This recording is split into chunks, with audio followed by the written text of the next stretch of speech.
In this video, I'm going to be cutting loads of veneers, sandwiching them in between boards, cutting the boards up again and making like a wavy helix woven pattern with them, and then chopping all those boards up to make climbing holes that look like this. So stay tuned if you want to learn how to do it. So I have been making little veneers like this on my bandsaw, this one over here.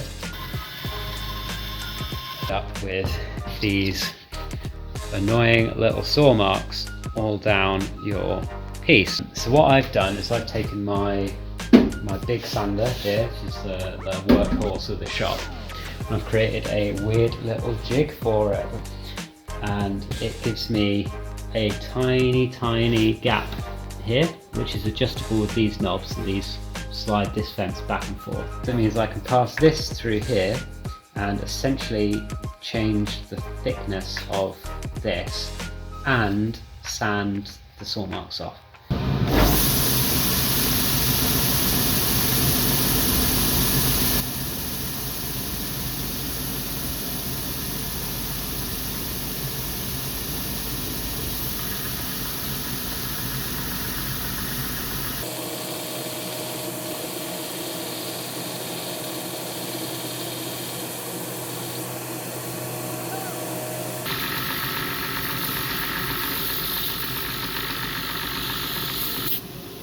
So that worked really well. Like, I'm shocked at how well that worked. Nothing I ever do works that well first time. These are absolutely perfect. They're so smooth. I've got 120 grip on that belt, so they're really smooth. They're planed one side and now sanded the other. And they're all the same thickness. I've got 6 of them, so I'm going to use 3 for one and 3 for another glue up. Yeah, I now have a functioning drum sander in the shop, and they're like thousands of pounds, those things.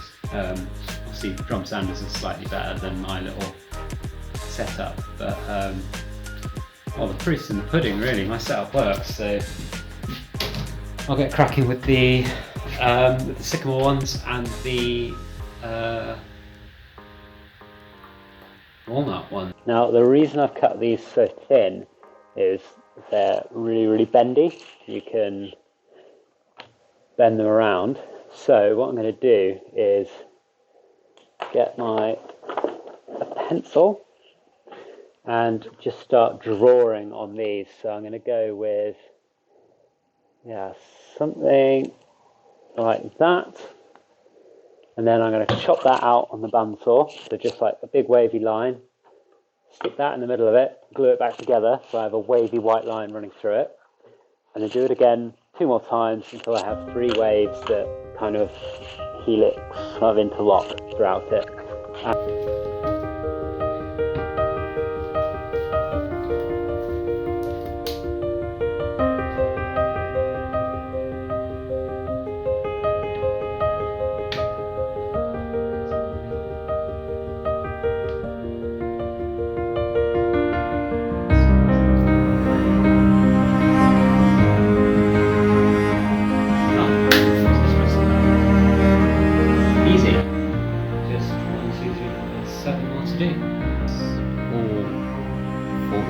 Clamps that I own. So now they're all out of the clamps, all dry. If you flip them over, you can see that they are starting to take shape. I just need to trim the excess down on the bandsaw and come up, do them again.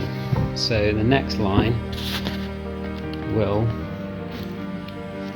take this, just intersect this at any opportunity. And then go back together, so you start creating crossovers and like a weave pattern. So yeah, take the tops off, do it all again.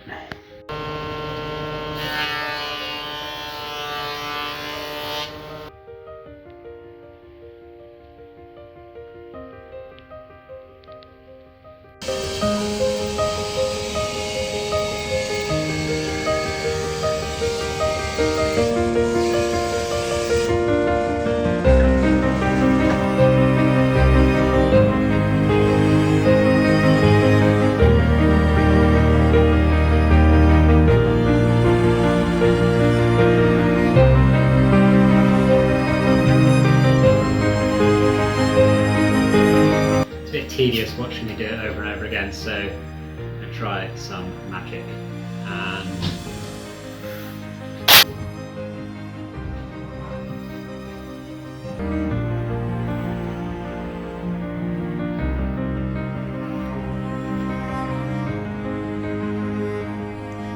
as you may have seen in my previous videos, I just kind of follow the normal steps of me making holds, which involves going to the bandsaw, cutting out the rough shapes, going over to the big sander, and like bringing all those shapes together into like a smooth, semi-finished hold. Here I've cut the step of the router, putting the profile on the edge. It's a bit sketchy the way I do it, and I didn't want to kind of show bad habits of woodworking online, so I just missed that bit. After the big sander, it's just the small sander for absolutely ages. Every video I say, woodworkers complain about sanding constantly, and I feel like it's 80% of making holds. Here there are 80 grit, and I think this is where a lot of hold makers stop, but I go all the way to 400 because I want the backs to look pretty special. The bit you grip over the round over where your fingers go, that stays at 80, but the rest of the hold, like this one you can see here, goes to 400, and it's just makes it really smooth. I buff it out with a bit of paste wax, and they end up just looking so much better.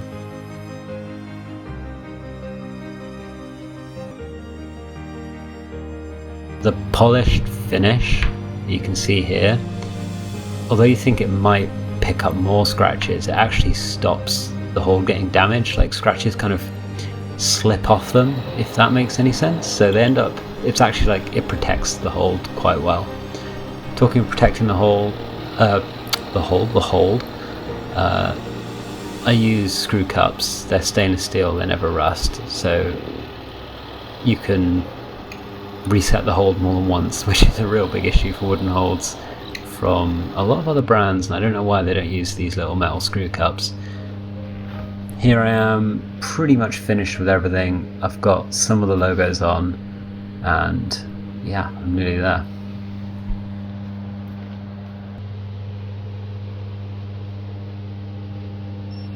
So I'm sure there's quite a few of you in the audience that, the same as me, immediately saw the potential of this as a spear throwing implement, because I have an abrasive belt running very, very fast with a 2 horsepower motor, and basically you can feed stuff in that way and it'll sand it. If you feed stuff in that way, it'll throw it.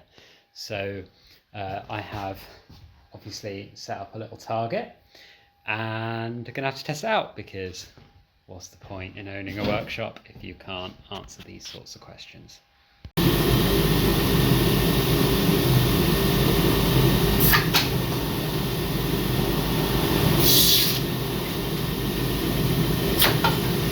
So that worked well. I shattered a few spears. I didn't kill my little mock person though. I didn't even knock him over, but I did hit him. So yeah, that's that question answered. It works very well as a spear gun. But anyway, yeah, back to making holds. While you enjoy these outro photos of the final finished holds, please like and subscribe, and you can find these holds for sale on my website, which is in the description below. Thanks a lot.